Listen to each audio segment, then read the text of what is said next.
บายดีสวัสดีครับผม Hello everyone. I'm sit down here in my house in Houston, Texas, United States of America. Right now it's 9:30 on the evening times. Today didn't go nowhere because the weather's windy, raining, cold. Yeah, I know how come. Some day hot, some day cold. That's why I didn't go nowhere. Just sit down in my house and look at Google, looking for something about people live in the United States. So I got something out. ก็สบายดีอีกทีเนาะพี่น้องเนาะก็สวัสดีครับผม วันนี้ก็ไม่ได้ไปไหน ก็อยู่ที่บ้านเพราะอากาศไม่ดี ฝนตก ลม หนาว ไม่รู้ว่าอากาศเป็นยังไง วันร้อน วันหนาว ก็เพียงแค่อยู่ในเรือน ก็มาค้นคว้าดู Google เล่นๆไปก็มี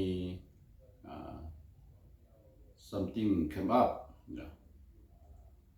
about people live in the United States.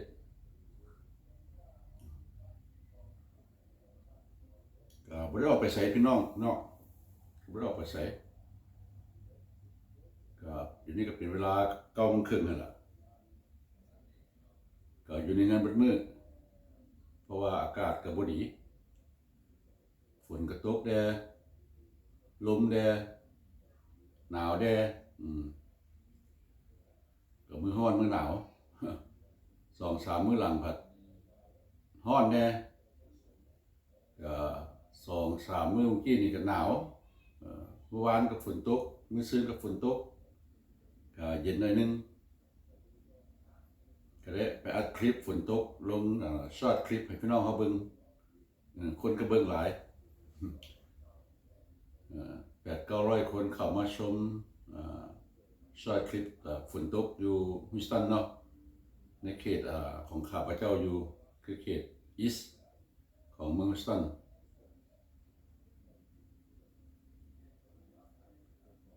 ก็มื้อหลังก็ไปขี่รถเลาะ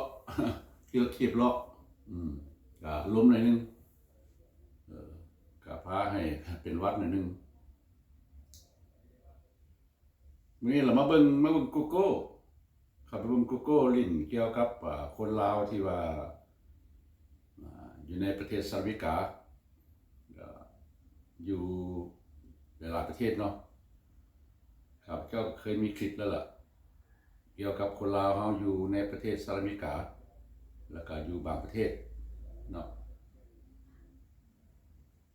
ก็จะนั่งรวมกับพี่น้องอีกคลิปนึงในสิแม่น 3-4-5 มื้อหลังก็ประมาณนี้มื้อนี้ก็เลยมานั่งอยู่เฮือนก็บ่จักสิไปไสเนาะก็เลยมาเปิดGoogle เบิ่งก็ได้ความเพิ่มเติมที่ว่ามาเว้าพี่น้องฟังก็บ่ได้หมดทุกอย่างหรอกเพราะว่าการค้นคว้านี่ก็เป็นภาษาอังกฤษเอาให้ไปเข้าภาษาลาวนี่เข้า Google นี่บ่ได้แหละ ว่าอยากฮู้นั่นฮู้นี่นี่ก็ภาษาลาวนี่บ่ได้พี่น้องเรียน Google บ่ได้ตอบบ่ได้เลยอันนี้เฮาบ่ได้ดูถูกภาษาเฮาเองเพราะว่า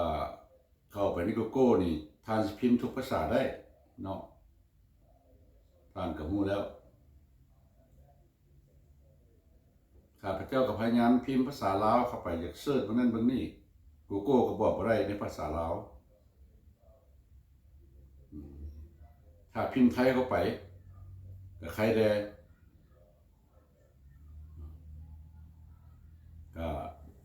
บอกอยู่แล้วก็การแปลภาษาจากภาษาอังกฤษไม่เป็นภาษาไทยก็แจ้งข่าวดีก็เป็นระบบย้อนการสื่อสารของคนเฮาอยู่ในโซเชียลบ่นะอันนี้ข้าพเจ้าก็คิดอยู่เพราะว่าประเทศลาวเป็นประเทศน้อยเนาะเป็นประเทศที่ว่าด้อยพัฒนามาโดนแล้วก็คือได้ว่าหลายๆคลิปเนาะก็50 ปีรุ่นหลังประเทศไทยแต่สมัยตะกี้เดี๋ยวนี้ก็เหลือประมาณ30 ปีเนาะที่ว่ารุ่นหลังประเทศไทยความเจริญกับบ่เทียบเชื้อโรคละว่าเดี๋ยวนี้ประเทศลาวเมื่อก่อนเขาจะเอิ้นpoor country เนาะเป็นประเทศที่ทุกข์ยากอันนี้เป็นประเทศที่ทุกข์ยากแต่กำลังพัฒนาหน่อยนึงก็จะเอิ้นนะอยู่ใน Google ก็บอกซั่นจะว่าa little development right now large country ก็จะว่าซั่นเนาะสำหรับจังว่าอยู่ในโซเชียลก็สิบ่มีที่ว่าพนักงานเฮาบอกหรือว่า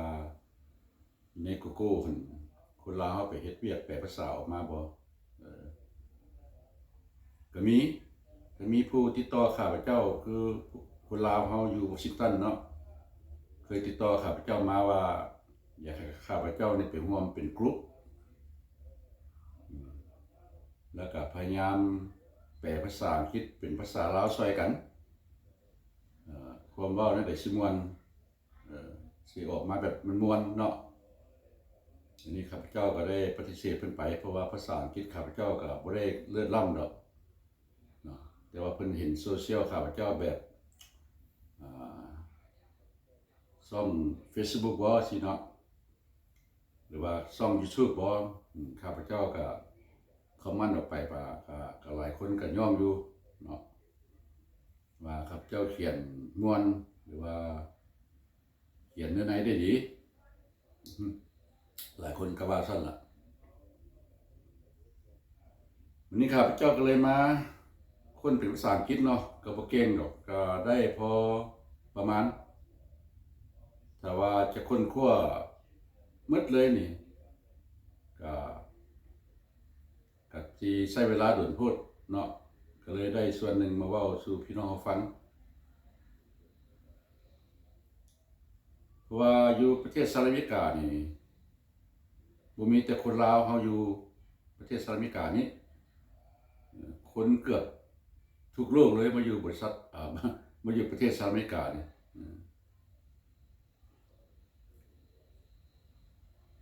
คือข้าพเจ้าก็เคยว่าไปแล้วเนาะคนลาวเฮาอยู่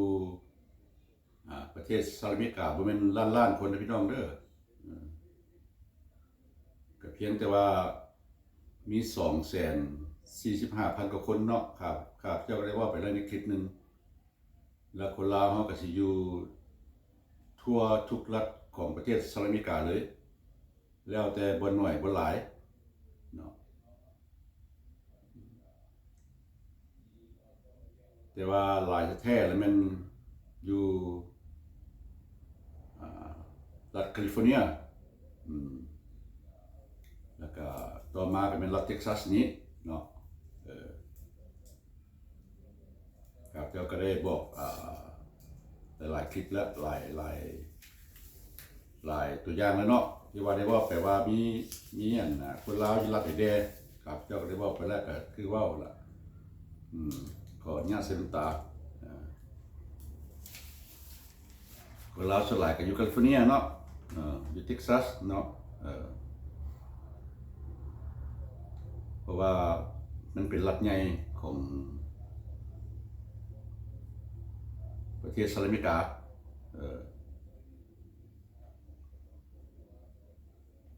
ต่อมาก็อยู่วอชิงตันบ่เอ้ยเนาะ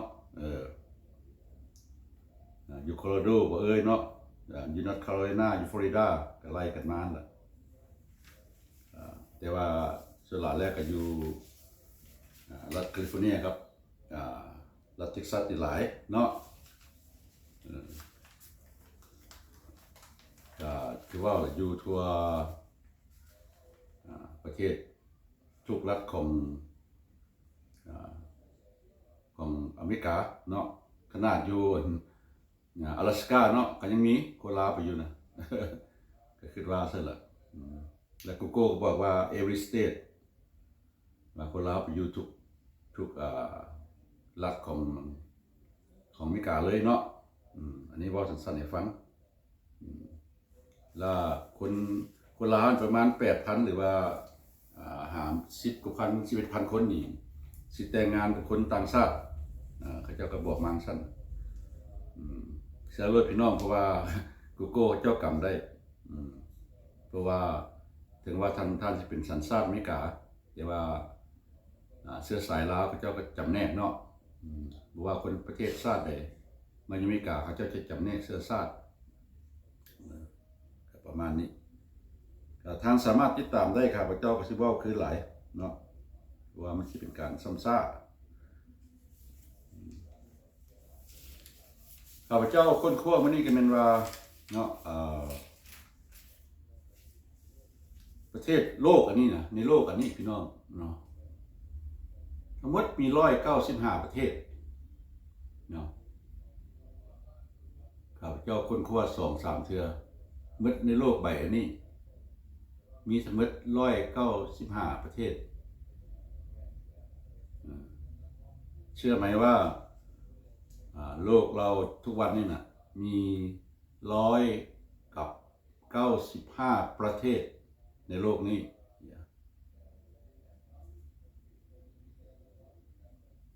Yeah, I just know. Yeah, in this world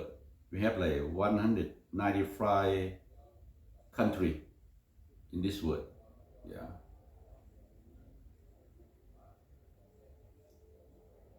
ก็คือว่าเป็นทางเนาะแต่ว่าเฉพาะเจาะจงคนลาวคนนี้มื้อนี้บ่พอว่าคนลาวนี่อยู่ในโลกมีจักคน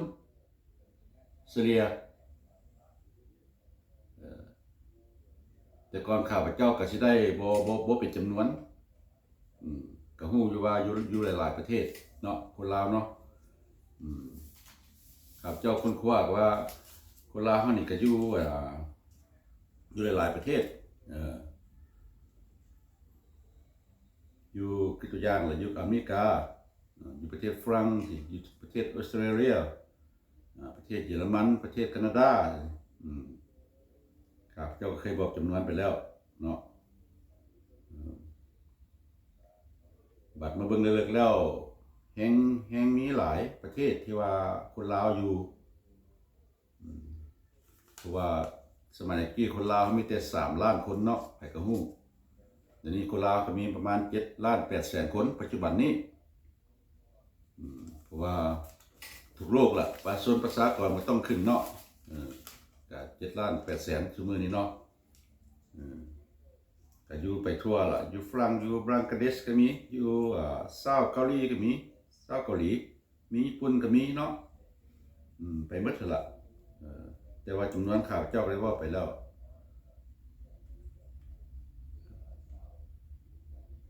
ก็อยู่บ่เล็กบ่น้อย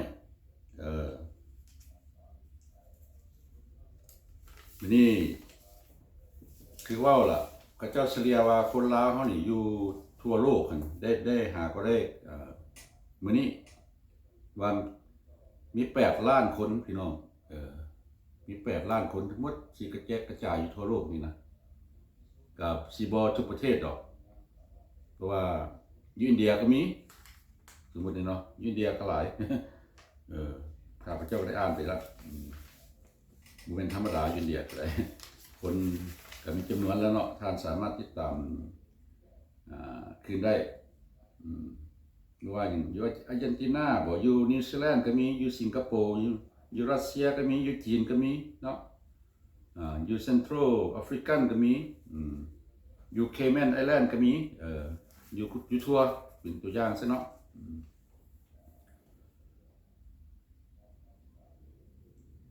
วันนี้ครับบ่เว้าทั่วไป คนอยู่ในประเทศสหรัฐอเมริกานี่มีคนทุกชาติเลยพี่น้องเด้และข้าพเจ้าก็มีตัวอย่างอยู่เนาะก็คือคนลาวนี่ล่ะอยู่ในประเทศสหรัฐอเมริกานี่มี245,000 คนเฉลี่ยก็อยู่ทั่วทุกรัฐของประเทศสหรัฐอเมริกาเนาะวันนี้มาเว้าคนไทยเนาะก็คือว่าเป็นสัญชาติไทยนั่นแหละเป็นสัญชาติอเมริกาไทยเนาะไทยเหมือนกันเขาเจ้าสิมีหลายคนไทยนี่มีอยู่ประมาณ328,000 คนบ่ได้เป็นล้านเป็นอย่างใดพี่น้องเด้ลาวกับไทยนี่ก็ลื่นกันเป็นแสนพุ่นละเนาะเพราะว่าประชากรเจ้าก็หลายเนาะว่าครับเจ้าเว้าภาษาลาวไปนี่ก็ทั้งFC ไทยเนาะหรือว่าคนบ้านใกล้เคียงก็สิเข้าใจกันก็หลายคนก็เข้าใจภาษาข้าพเจ้าว่าเป็นภาษาลาวเนาะกันสิเว้าลาวได้เว้าไทยได้เว้าอังกฤษหลายๆได้มันก็สิเป็นการซ้ำซ่าเนาะเพราะว่าจังได๋พวกยุโรปเขาเจ้าก็บ่ได้ก็เวลาเขาว่าไปเขาเจ้าก็บ่ได้สนใจปานใดดอกเขาก็เว้าภาษาลาวภาษาไทยซะหลายๆเนาะThailand people นี่ก็เชื่อไหมอยู่ประเทศสหรัฐอเมริกามีประมาณ328,000 คนตาม Google บอกวันนี้ก็มาไล่มาพี่น้องเนาะจีนนี่สิหลายอยู่อเมริกานี่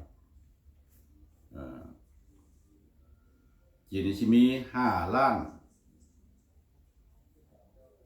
กับ5 ล้าน 4เนาะ5 ล้าน 4 แสนคนจีนอยู่ประเทศสหรัฐอเมริกานะก็ซื้อไปว่านะคนจีนอยู่ประเทศลาวหลายคนจีนอยู่ทั่วโลกพี่น้องเลยอยู่ทั่วโลก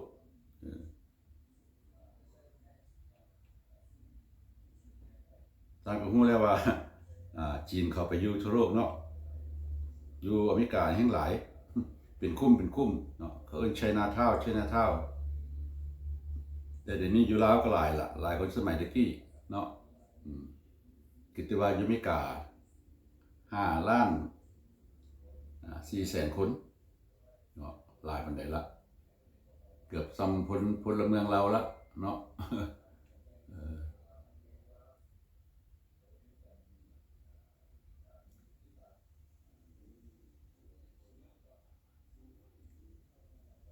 วันนี้มาบางคนเวียดนามก็บ่แม่นน้อยเวียดนามอยู่อเมริกาก็ได้มีประมาณ2 ล้าน 4เนาะคนเวียดนามอยู่อเมริกาเห็นป่ะ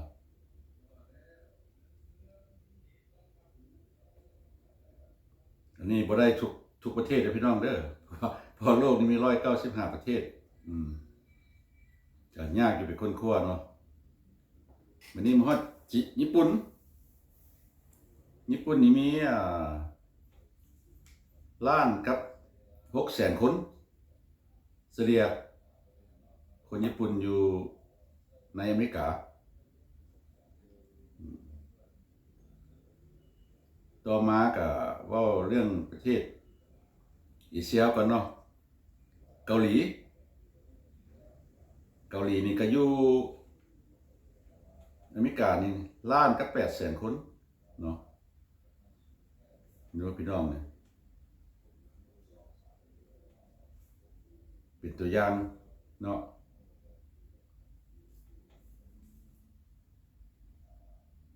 อินเดียเนาะว่าประเทศอินเดียเป็นประเทศใหญ่อินเดียนี่4 ล้านกับ8 แสนคนเพราะว่าพลเมืองเขาเจ้าหลายเลยอินเดียนี่ก็ ก็แม่นแท้ข้าพเจ้าไปเลาะตามแต่ละรัฐแต่ละเมืองเนาะอยู่อเมริกานี่ปอนมันก็เป็นของเขาเจ้าของคนอินเดียคนนั่นแหละโรงแรมนี่ละแต่ละลายบ่อนเป็นคนของคนอินเดียเนาะอันนี้ก็เป็นความจริงก็คือตัวอย่างกับไทยหรือว่าจีนหรือว่าเวียดนามนั่นแหละหรือว่าเกาหลีล่ะเขาเจ้าก็มีตลาดตรีเนาะมีห้างค้าเป็นของเจ้าเองมีห้างอาหารแบบนี้ล่ะส่วนหลายห้างอาหารจะเป็นของคนจีนของเวียดนามหลายเนาะกับของไทยห้างอาหารไทยก็มีชื่อเสียงให้กันอยู่ในประเทศสหรัฐอเมริกาส่วนหลายเที่ยก็ห้างอาหารลาวนี่ก็ใส่อาหารไทยอาหารลาวนั้นเนาะเพราะว่าอาหารลาวอาหารไทยนี่มันก็ลังตัวก็คล้ายกันจะเป็นขั้วเป็นจืดบ่ใช่เนาะเป็นอ้อเป็นอาหารบางอย่างไปก็คือกันลาวกับไทยเนาะกับเวียดนามบ่หรือว่าจีนก็คือกันเป็นขั้วเป็นแกงซึ่งคือกันนั่นแหละบางเทื่อก็อาหารลาวนี่ก็ใส่อาหารลาวไทยแต่ว่าจีนเขาเจ้าก็ใส่พอเขาเจ้านั่นแหละก็ Chinese restaurant บ่หรือว่า Vietnamese restaurant บ่ประมาณนี้เนาะคนไต้หวันนี่ก็จำแนกจากจีนเด้อเขาได้เขาเจ้าบ่ได้ไล่เข้ากันคนไต้หวันคนนี้นะเพราะข้าพเจ้าก็บ่ได้เบิ่งฮ่องกงเนาะคนไต้หวันสิมี 4,900,000 คนตามเฉลี่ยเนาะนี่ก็สิหลายแล้วล่ะ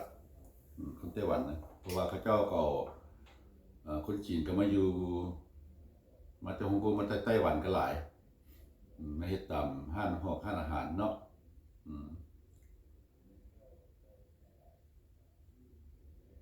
ก็ขออนุญาตไปเปลี่ยนซ่อมทีวี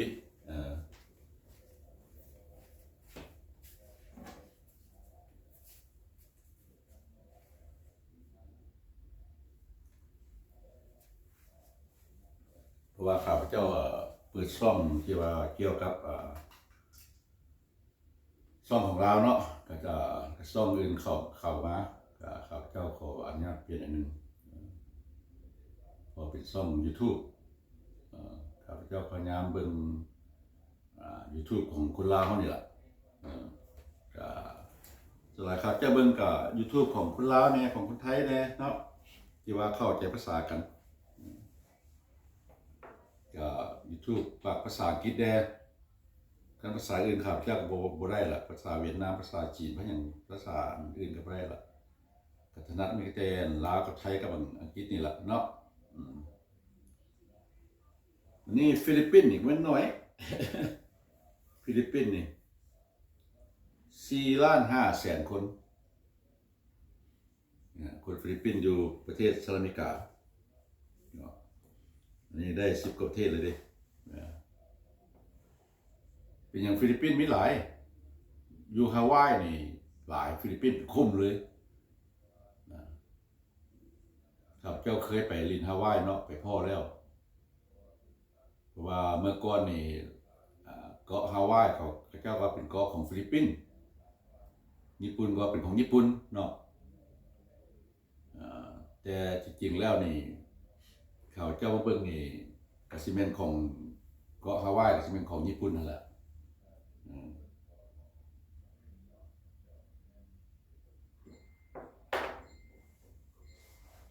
แต่ว่าฟิลิปปินส์สมัยนั้นตามประวัตินี่ข้าพเจ้ารู้ว่าฟิลิปปินส์มาอยู่เกาะฮาวายมาคือว่าไม่เป็นทหารเนาะเป็นทหารรับจ้างหลายคนก็บอกท่านเพราะว่าสมัยตะกี้นี่ศึกสงครามนี่บอกว่าที่ฟิลิปปินส์เนาะทหารรับจ้างนี่มาเป็นรับจ้างอเมริกาสิเนาะก็หลายคนลาวก็มีคนไทยก็มีทหารรับจ้างบ่แม่นว่าเป็นทหารกับเจ้าหมดผู้หนุ่มน้อยก็สิบ่ฮู้หรอกแต่ แต่ว่าผู้ใดอายุ50กว่าปีก็สิรู้ว่าสมัยสงครามเมื่อกี้นี่อ่า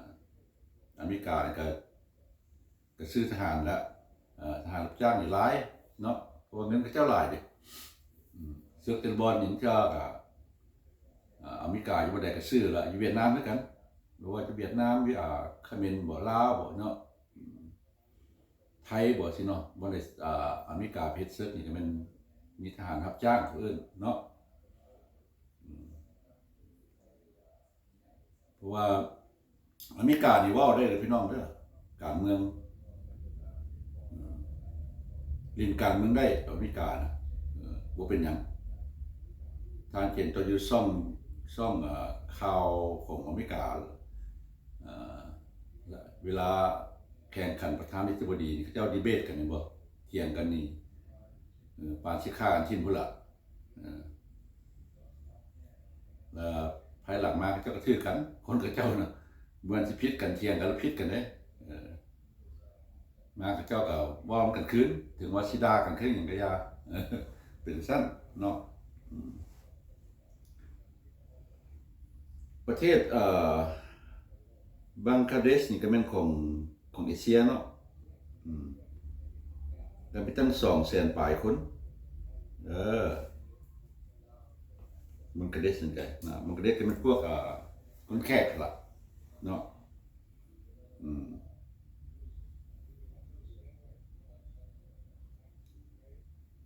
ต่อมาฮอดพวกมุสลิมมุสลิมมีหลายอยู่อเมริกาพี่น้องพวกมุสลิมเพิ่นอย่างพวกก็สิเข้าใจเนาะพวกมุสลิมเนาะก็อยู่แถวมิดเดิลอีสต์ล่ะท่านเชื่อบ่ว่ามี3,400,000 กว่าคนคิดเอาซิล่ะ3,400,000 คนบ่น่าเชื่อเนาะ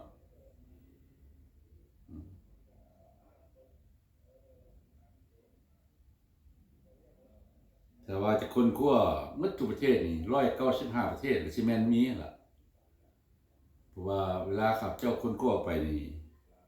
Google เพิ่นก็คำอัพมาเนาะคนทั่วหาลาวสิมันก็มีประเทศอื่นออกมาเนาะเพราะว่าข้าพเจ้าก็บ่ฮู้ชื่อ195ประเทศให้พี่น้องในโลกนี้มี195ประเทศบ่สามารถสิเว้าทุกชื่อของทุกประเทศได้เนาะแต่เพียงเป็นตัวอย่างซื่อปากีสถานนี่ก็แม่นคนเอเชียเนาะปากีสถานนี่ก็ตั้ง600,000 กว่าคน680,000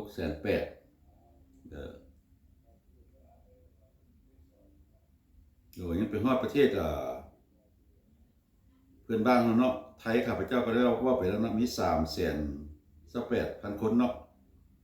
จีนนี่ก็5,400,000เนาะเวียดนามก็2,400,000เนาะญี่ปุ่นก็1,600,000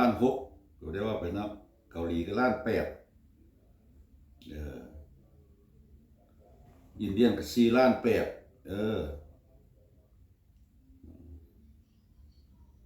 ไต้หวันนี่ก็4,000,000บ่น4,900,000เนาะฟิลิปปินส์นี่ก็หลาย4,500,000บังกลาเทศนี่ก็200,000ปลายเนาะคนที่มาจากประเทศเอเชียมุสลิมก็3,400,000เนาะปากีสถานนี่ก็680,000เนาะมอดกับเขมรหรือเขแม่เพราะว่าข้าพเจ้ากับคนคั่วกลับไปกลับมาเขแม่นสิมี3,300,000ปลายหลายคนลาวแง่เห็นป่ะก็แปลว่า3ชาติอินโดจีนนี่เนาะลาวไทยเขมรเนาะก็แปลว่าไทยกับเขมรนี่ก็ลืนก็ซ้ำๆกัน300,000ปลายเนาะขอโทษ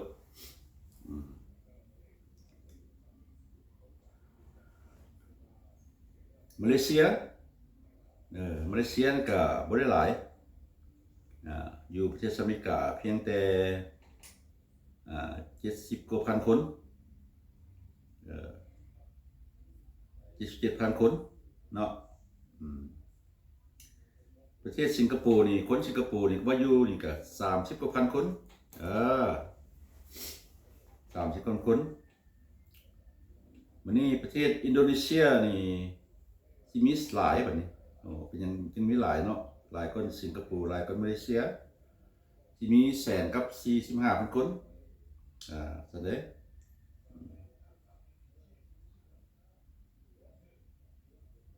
วันนี้อิหร่านเนาะอิหร่านประเทศอิหร่านคือหลายพี่น้อง1,200,000 คนอยู่ประเทศในสหรัฐอเมริกาเนี่ยแต่ว่าเขาเจ้าว่านี่อิหร่านนี่อยากอยู่ทั่วโลกคือกันเด้อิหร่านอยากอยู่ทั่วโลกเขาเจ้าว่านี่นะไปหมดทุกประเทศส่วนหลายเขาเจ้ามักออสเตรเลียเพราะเขาเจ้าหนีจากประเทศเจ้าเนาะตามเขาเจ้าบอกมาอยู่อเมริกาก็หลายครับเจ้าก็ไปพ่อหลายคนเขาเจ้าเข้ามาแต่ประเทศอิหร่านเนาะประเทศอิรักแบบนี้อิรักหันบ่หลายก็อิหร่านอิรักมันจะ150,000นึง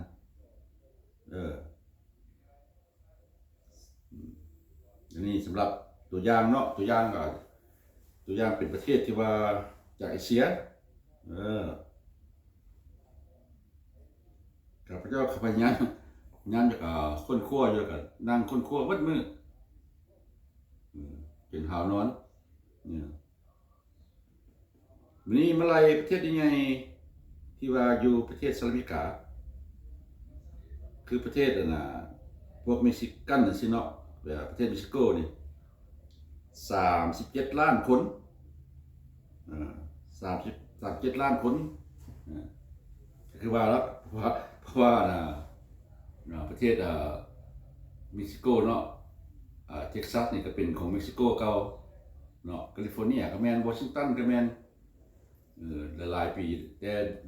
ดึกดำบรรพ์มาก็เป็นของประเทศเม็กซิโกแหละหลายคนก็สิฮู้เนาะประวัติก็สิบ่ฮู้คนเฮาน่ะคนเฮาส่วนหลายอยู่ประเทศลาวก็สิฮู้แต่ว่าผู้ใดอยู่ในดนเนาะถ้าว่าได้เข้าเรียนก็สิฮู้ลูกหลานข้าพเจ้าก็สิฮู้ล่ะพวกเขาเกิดอยู่นี่คือข้าพเจ้าก็ฮู้ยันการเรียนสอนหนังสือนี่ละเบิ่งข่าวเขาเจ้าเบิ่งประวัติเขาเจ้าแล้วก็คนเขาเจ้าก็เว้ามาเนาะคือคนเม็กซิกันนั่นล่ะเพราะว่า Hispanic country นี่นะประเทศ Hispanic เป็นโลกนี่มันประเทศเม็กซิโกใหญ่กว่าหมู่เนาะที่ภาษา Hispanic ว่าภาษา Hispanic เป็นภาษาที่2ของโลกเลยพี่น้องเด้อภาษาที่1เป็นภาษาอังกฤษเนาะภาษาที่2ก็เป็น Hispanic ภาษาที่3ภาษาฝรั่งเนาะเป็นภาษาที่ใช้หลายสุดในโลกบ่เป็นภาษาจีนเด้พี่น้องเด้อภาษาจีนก็สิใช้อยู่ประเทศลาวนั่นล่ะใช้อยู่ไต้หวันฮ่องกงเนาะหรือว่าอยู่เวียดนามหรือว่าอยู่สิงคโปร์หรือว่ามาเลเซียเพราะว่าอยู่ประเทศมาเลเซียสิงคโปร์ก็เป็นคนจีนเนาะหลายมีฮอด4-5 ภาษาอยู่มาเลเซียก็ได้ก็แม่นความจริงเพราะว่าข้าพเจ้าก็ไปมาเลเซียมาแล้วก็ส่วนหลายคนปากภาษาจีนนั่นแหละอยู่สิงคโปร์กันก็ปากภาษาจีนเนาะอยู่ไทยก็หลายคนจีนไม่น้อย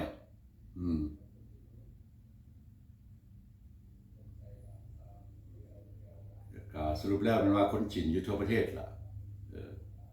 อยู่เกือบทุกประเทศของโลก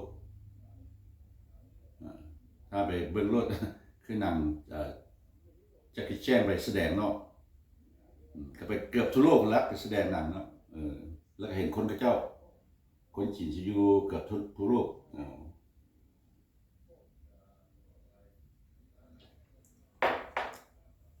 หลายคนก็ว่าคนจีนอยู่ประเทศลาวหลายจะเป็นประเทศจีนแล้วที่เข้าใจแต่ละแบบนะพี่น้องเนาะเมืองลาวมันมีผู้นำลาวอยู่ดิหลายคนก็ว่าอนาคตจะใช้เงินย้วนประเทศลาวเนาะ ก็แม่นอยู่แถวเหนือก็คือบัวเต็นที่เขาเจ้าก็ใช้เงินย้อนแล้วข้าพเจ้าก็ไปแล้วบัวเต็นเนาะก็มีคุ้มคำจริงเพราะว่าข้าพเจ้าไปเซาเงินพักเขาเจ้าว่าเงินเย็นเลยละว่าเงินย้อนขอโทษเงินเย็นมันเงินญี่ปุ่นเงินย้อนเลยละเท่านั้นก็มีคุ้มจริงก็บทต่างกับสมัยอยู่แถวน้ำกระดิ่งเนาะก็เมื่อก่อนใช้เงินบาทของไทยเนาะสิละประเทศเฮาประเทศทุกอย่างส่วนใหญ่อยากมีร่องเหรอพี่น้องเนาะอยากขึ้นกับมีร่องขึ้นกับประเทศนั้นประเทศนี้ประเทศลาวจะได้ละขึ้นกับประเทศนั้นประเทศนี้สมัยก่อนก็ขึ้นน้ำฝรั่งเนาะก็ขึ้นน้ำญี่ปุ่นขึ้นน้ำฝรั่งประเทศลาวนะขึ้นน้ำอเมริกาอยู่นี่ขึ้นน้ำหยัง ขึ้นน้ำเวียดนามบอกเลยขึ้นน้ำจีนก็แล้วแต่เนาะมันเป็นขึ้นน้ำดอกแปลว่าหมายความว่าเป็นหัวมันขึ้นตะกี้เขาเอิ้นหัวมันขึ้นแท้หัวมันขึ้นของฝรั่งหัวมันขึ้นของอเมริกาเนาะแต่ว่าเดี๋ยวนี้เขาจะเอิ้นว่าประเทศบ้านพี่เมืองน้องคือเวียดนามซะเนาะไม่ได้เป็นหัวมันขึ้นประเทศจีนเขาเจ้าก็ไม่ได้เอิ้นหัวมันขึ้นว่าเป็นประเทศที่ช่วยเหลือกันในประเทศสังคมนิยมว่าสั้นๆเนาะ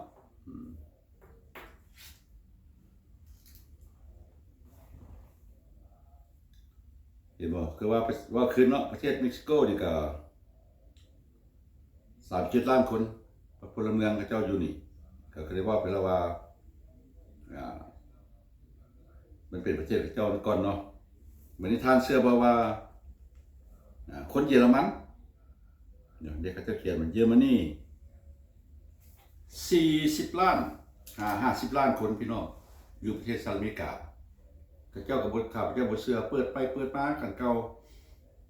เพราะว่าสมัยกี้เยอรมันเขาเจ้าเข้ามาอยู่อเมริกาเด้เพราะว่าข้าพเจ้าไปเห็นอยู่ฮาวายเป็นกลุ่มเขาเจ้าเลยแล้วคนเขาเจ้าก็ว่า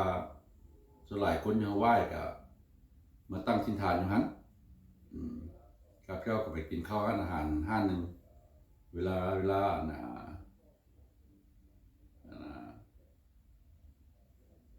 ไปลินเนาะแล้วข้าพเจ้าไปพ่ออยู่โคสตาริกาอีกโคสตาริกาคนเยอรมันก็เต็มหลายแม่ให้ได้พี่น้องนะข้าพเจ้าไปเฮ็ดเวียกอยู่บริษัทเด็กบริษัทหนึ่งสิคนเยอรมันกับ10 กว่าคนเฮ็ดอยู่ในบริษัทเดียวกันเนาะนั่นแหละเขาจะว่าเยอรมันมี40 ล้าน50 ล้านคนหลายหลี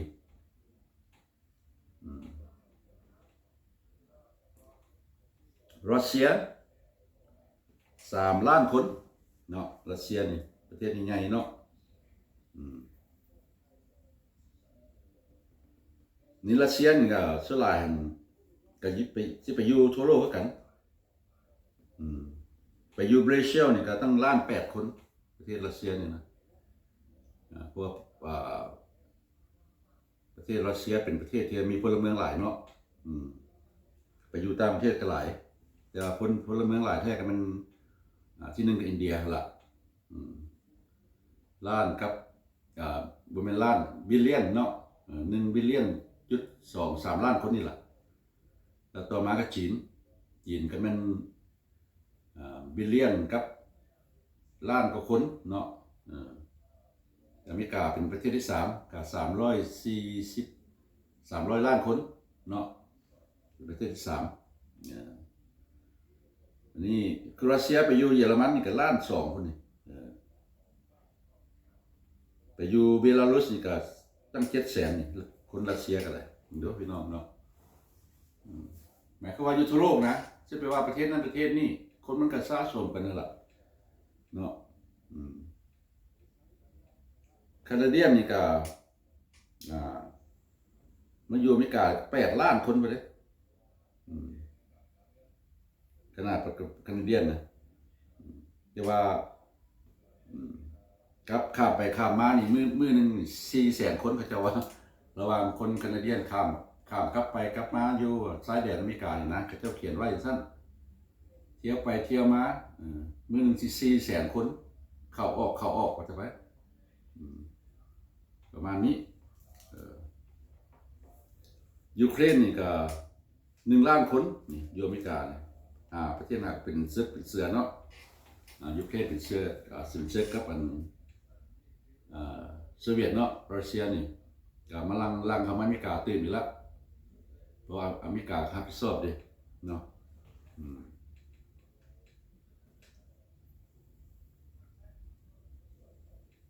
วันนี้ฝรั่งเนี่ยประเทศใหญ่เนาะมาอยู่อเมริกานี่ก็6,000,000 คนเป็นน้องเด้ประเทศฝรั่ง6.3 million for the French people live in the live in the United States and Australian 9 กับ1,000,000 คนกับ100,000 คน98,000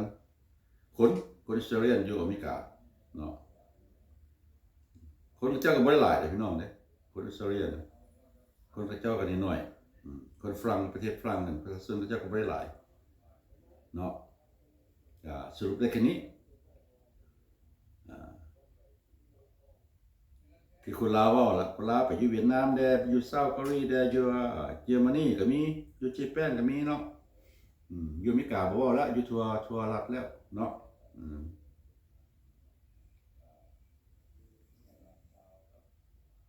บัดนี้ประเทศที่ที่ใหญ่เขาเจ้าว่าเนาะที่ว่าเป็นมหาอำนาจหรือว่าเป็นว่าประเทศที่ว่าห่างมีเขาเรียก the rich country เนาะที่นึงเป็นประเทศสวิตเซอร์แลนด์the rich country in the world is Switzerland. Second is United States of America, the rich country in the world. I try to explain to my people about which population in United States came from. That's why in this world we have like 195 countries, but the most people live in United States. They came from everywhere. Came from everywhere. I try to explain how many. I got about over 20 countries over here to telling my people.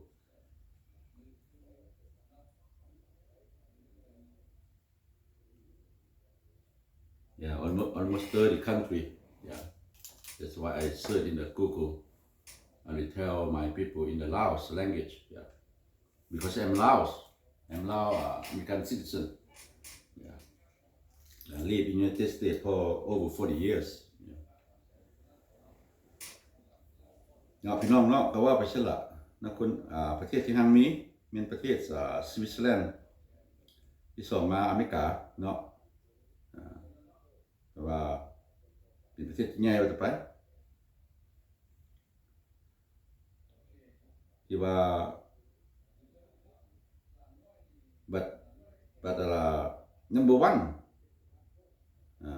เชื่อว่าเป็นประเทศลูเซมเบิร์กครับเจ้าขอโทษนี่ลิสคันทรีเนาะหมายความว่าสวิตเซอร์แลนด์นี่หมายความว่าเป็นอันที่ว่าประเทศใหญ่ที่ว่ามีคนมีเงินหลายว่าจะไปวันนี้ต่อมากับประเทศลูเซมเบิร์กเขาว่านี่นะอย่า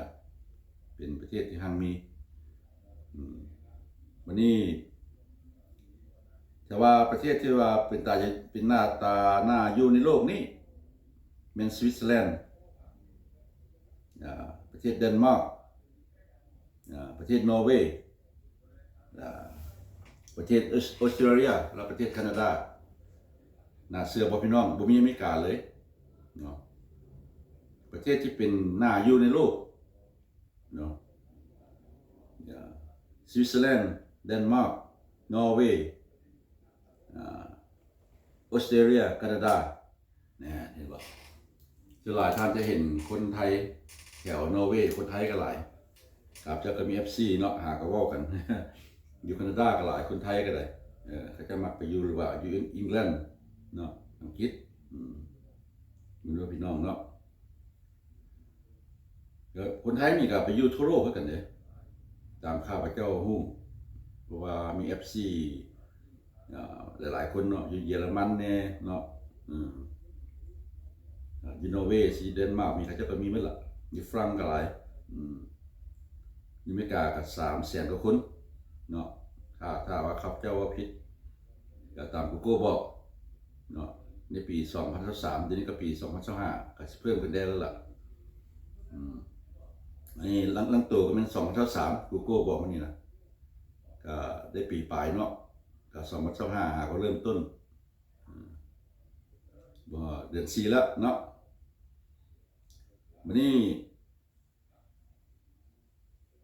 quality ที่ว่าประสิทธิภาพในโลกนี่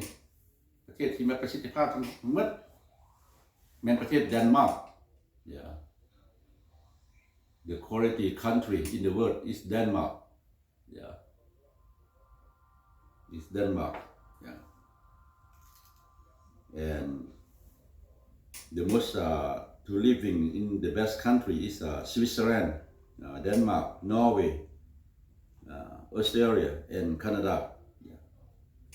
The living cost, it's not United States. See, but I never been there yet. I know that's it. The most people say Australia is better too, because when you get old, the government you helping. Taking care of the people good. That's what it said. ว่าภาษาอังกฤษนึงเพื่อให้เจ้าเข้าใจนะพี่น้องเนาะเพราะว่าพระเจ้าบอกอย่างประมาณนี้ละข้าพเจ้าก็ได้คนลาวก็ได้รู้ข้อมูลมีแต่ว่าได้8 ล้านคนนี่แหละอยู่ต่างประเทศเนาะคนลาวเขาเนาะมีมิกาก็200,000 ปลาย200,000 ปลายก็อยู่ทุกรัฐแล้วก็อยากกันไปหลายๆประเทศเนาะก็ได้ว่าไปแล้วบอกว่าอยู่แคนาดาอยู่อิสราเอลอยู่ฝรั่งอยู่ญี่ปุ่นบอกหรือว่าอยู่อเมริกาก็ฮู้กันแล้วแต่อยู่ประเทศอินเดียก็มีมาเลเซียก็มีเนาะสิงคโปร์ก็มีบังกลาเทศก็มีหลายๆประเทศเขาลาไปอยู่บ่เล็กน้อยฉะนั้นจึงว่าฮอด8 ล้านคนเพราะว่าอยู่อเมริกามีแต่300,000 ปลายนึงเนาะว่ากูโก้นี่เป็นเขียนเขาเจ้าบ่ได้หรอกเขาเจ้ามีเขาเจ้ามีประวัติเนาะก็อยู่ประเทศไทยได้ก็หลายคนลาวเนาะก็ประมาณนี้แล้วก็หลายๆประเทศอยู่สหรัฐอเมริกาครับพระเจ้าก็เรียกว่าไปทั้งนอกทั้งโลกนี้มี195 ประเทศสรุปเนาะอีกทีนึงก็ประมาณนี้ข้าพระเจ้าก็ได้อ่านไปหลายประเทศก็ประมาณ30 กว่าประเทศคันว่าจะอ่านไปฮอด195 ประเทศนี่ก็คนคว้าบ่ไหวละได้30 กว่าประเทศก็หลายเต็มแล้วท่านเข้าใจที่ว่าประเทศสหรัฐอเมริกานี่มันได้ใส่เนาะเพราะว่าดินตัวนี้มันดินอินเดียนเนี่ยพี่น้องเด้อผมว่าอินเดียนเนาะบ่เป็นอินเดียนน่ะอยู่บ้านเฮาเด้อินเดียนอยู่ประเทศเจ้านี่เนาะ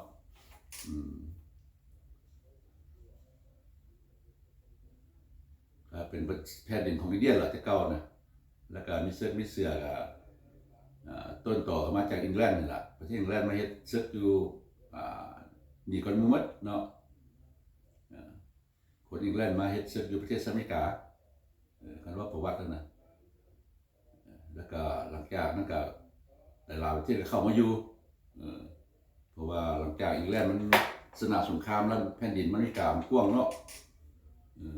แผ่นดินอเมริกามันกว้างไผก็เข้ามาอยู่บัดนี้นะอย่างว่า195 ประเทศพุ่นละเข้ามาอยู่นี่นะว่าข้าพเจ้าก็รอไปหลายเมืองหลายแล้วข้าพเจ้าอ่านก็30 กว่าประเทศแล้วเข้ามาอยู่ในอเมริกานี่เนาะที่หลักการต่อสู้กันชีวิตอยู่อเมริกาก็นักหน่วงผู้ใดมีความรู้แด่ก็กินหัวหมู กินผมกินหัวหมูเพราะว่ามีข้าวหมูก็ต้องเหนือหมูแดงแหละเพราะว่าเป็นประเทศที่แข่งขันกันได้เนาะ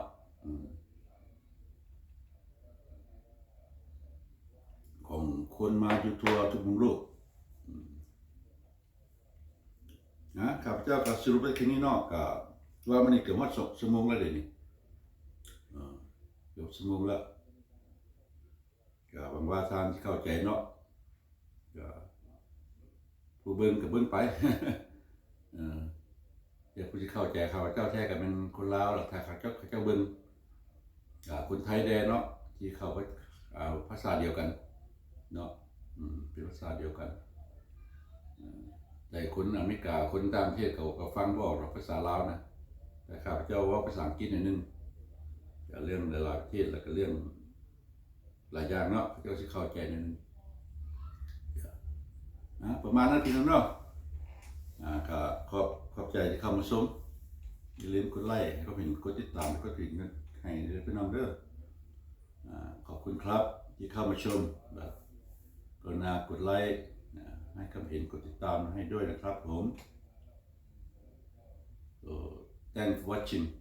don't forget to like comment and subscribe please see you next clip พบกันใหม่คลิปหน้านะพี่น้องนะพบกันใหม่นะพี่น้องเด้อคลิปหน้าเด้อบายบายนอนรับฝันดีพอดี10 โมงป่านึงครับเจ้ากับชินอนกับเรื่องเดียวแล้วเนาะ now I learn about the regular time in United States now after I return to America where I live for over 40 years now I got it I will go to bed now ก็เฮียนได้ละพี่น้องเนาะก็เฮียนได้ละไปอยู่ประเทศลาวเดือนปลาย5 เดือน 6 เดือนก็กลับมาก็เดือนปลายก็เฮียนได้แล้วก็ผมก็เรียนได้แล้วหลังจากกลับมาประเทศลาวไปอยู่6 เดือนกลับมาประเทศสหรัฐอเมริกาก็ได้เดือนกว่าก็เรียนรู้ปรับตัวได้แล้วกับเวลาก็จะเข้านอนละ10 โมงกว่าๆนะโชคดีนะครับ